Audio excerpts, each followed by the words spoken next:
Slušate odlomak iz poglavlja Satyam, romana Rekvijum za Barbaru Branke Čubrilo.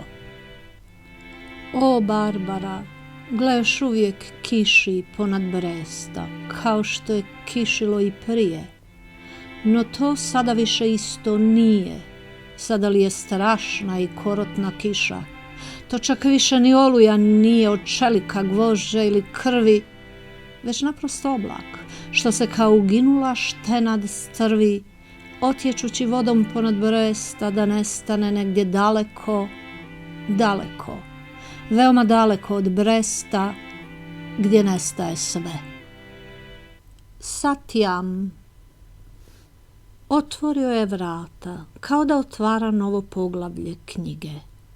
Obasjavala ga je slaba svjetlost, kao da mi ne želi potpuno otkriti njegov lik.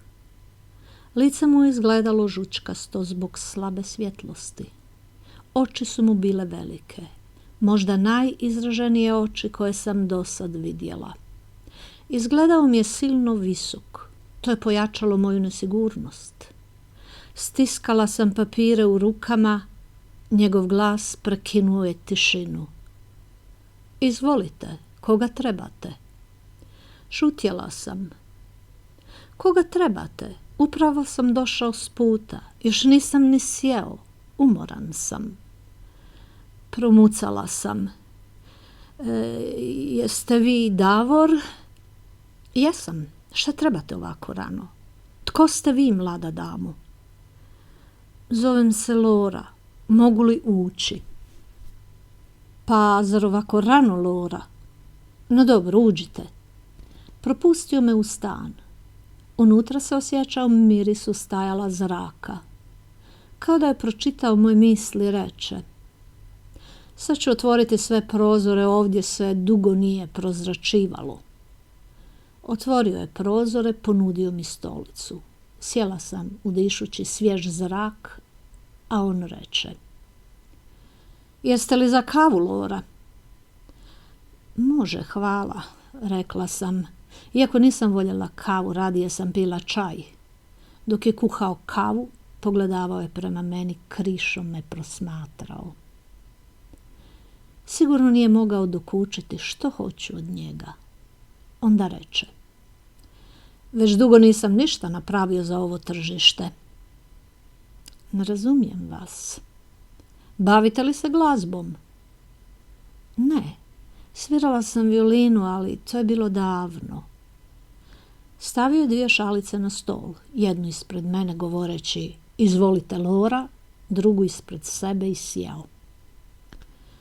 Pokreti su mu bili polagani kao pokreti čovjeka koji pripada nekoj drugoj stvarnosti u kojoj sve teče mnogo sporije. Dan je već potpuno ispunio sobu, sjedio je nasuprot mene, gledala sam njegovo lice. Put mu je bila maslinasta, oči crne kao masline. Imao je madež na obrazu, što je njegovo lice podmlađivalo, dajući mu neki poseban šarm.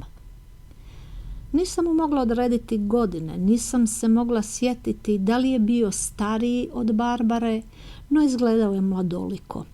Izgledao je kao netko tko se bliži 30. Kosa mu je bila crna i glatka. Padala je do polovice vrata, lijepo podšišana, sva iste dužine. Izgledao je njegovano. Nokti su mu bili uski i dugi, lijepo oblikovani, prsti isto tako dugi i tanki, kao prsti pravog gitarista. Tko zna da li je još uvijek gitarist ili je to tek davna prošlost? I još me zanimalo koliko prošlost može biti davna, mjerena samo sjećanjima. Te njegove crne masline na licu, te njegove tople oči bile su obrubljene dugim trepavicama, a obrve su mu bile guste, no tanke, kao da ih dovodi u red pincetom. Zubi su mu bili poveliki, prednja 2 su se preklapala jedan preko drugoga. Zbog toga se činilo da mu je gornja usnica punija. U očima sam mu vidjela mir, u njegovim kretnjama očitovao se mir. Odjednom osjetila sam da se taj mir prenio i na mene. Već sam to rekla. Kada me prenio u svijet neke polagane stvarnosti. Taj je mir djelovao kao davno izgubljena ljubav ili kao ponovno pronađena ljubav. Bio među nama, no meni još uvijek nestvaran, poput prošlosti koja se mjerila samo sjećanjima. Davor je šutio i čekao da progovorim. Rekla sam, ja sam Barbarina kći. Nasmiješio se. Ništa se nije pomaknulo na njegovu mirnu licu. Upitao je, ko je Barbare? Barbare Milić ili Donahue. Opet se lagano nasmiješio pa rekao, ti si Barbarina kći. Čuo sam da se udala. Čuo sam da ima kćer. Znači, ti si njezina kćer. Ne sličiš na Barbaru. Reci mi, kako je ona? Je li tu? Nisam ju vidio godinama. Godinama je stvaralo eho.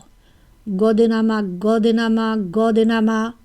kao davno izgubljena ljubav ili kao ponovno pronađena ljubav, kao prošlost koja se mjerila samo davnim godinama, samo sjećanjima. Nije tu. Barbara je umrla. Tada se skosnuo. Vidjela sam trzaj na njegovu licu, raširio je oči, pa ih potom stisnuo i ponovio. Barbara je umrla? Da, rekla sam tiho. Kada je umrla? Kako je umrla? Gdje je umrla? Umrla je prije 3 mjeseca. Umrla je od raka. Imala je rak maternice, no proširio se i na druge organe. Kratko je bolovala, brzo je umrla. Umrla je lijepa, umrla je u Sidniju. Zašutjeli smo. Kao da je Barbarina smrt stala između nas dvoje, paralizirajući naše pokrete, riječi i misli. Onda je Davor ustao, naravno, još uvijek se krećući lagano u svojoj stvarnosti i okrenuo mi leđa. Možda je htio skriti suze u očima. Otišao je do prozora i oslonio se na nj. Nakon nekoga vremena vratio se i sjeo ponovno za stol. Zapalio je cigaretu ponudivši mene. Odbila sam. Ni kava mi nije godila. Onda je progovorio drukčijim glasom koji je odzvanjao kao glas iz prošlosti. Nisam je vidio 19 godina. Zajedno smo odrasli.